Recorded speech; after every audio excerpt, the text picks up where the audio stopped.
On s'est souvent demandé si l'écologie était à gauche ou à droite. À mon avis, il est évident qu'elle est à droite.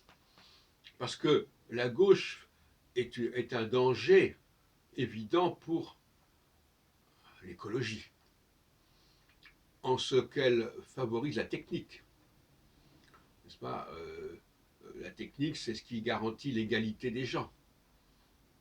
On veut que les gens aient les mêmes produits, mais aussi la technique permet aux uns aux autres d'arriver à un certain niveau d'égalité.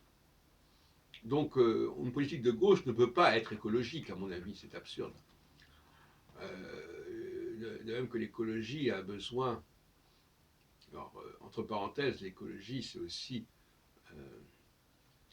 au niveau de la religion, parfois l'annonce de la fin du monde. Bon, ça c'est aussi intéressant dans le débat entre troisième et deuxième et troisième création, de dire que l'écologie de la deuxième création nous fait apparaître des menaces, des dangers terribles concernant la fin du monde possible.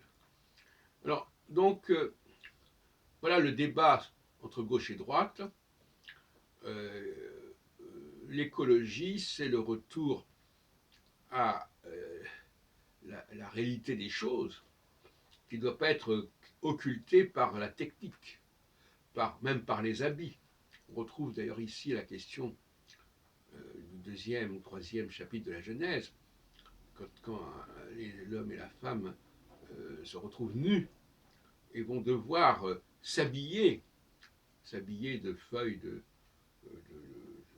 végétaux, ce qui est déjà un processus technique quelque part. Mais enfin, on est à la limite, parce que c'est des végétaux qui sont là, qu'on n'a pas fabriqués, mais on est déjà en train de produire des outils de cette manière. Alors là, il y a un phénomène de frontière. Et se repose la question du serpent, puisque c'est parce qu'ils ont mangé du fruit de la connaissance du bien et du mal qu'ils sont aperçus qu'ils étaient nus. Et la nudité, c'est le fait d'assumer la deuxième création, alors que la troisième création refuse cette nudité, parce que cette nudité, elle fait apparaître des différences. Et en cachant cette nudité, les différences s'estompent, évidemment, entre les uns et les autres.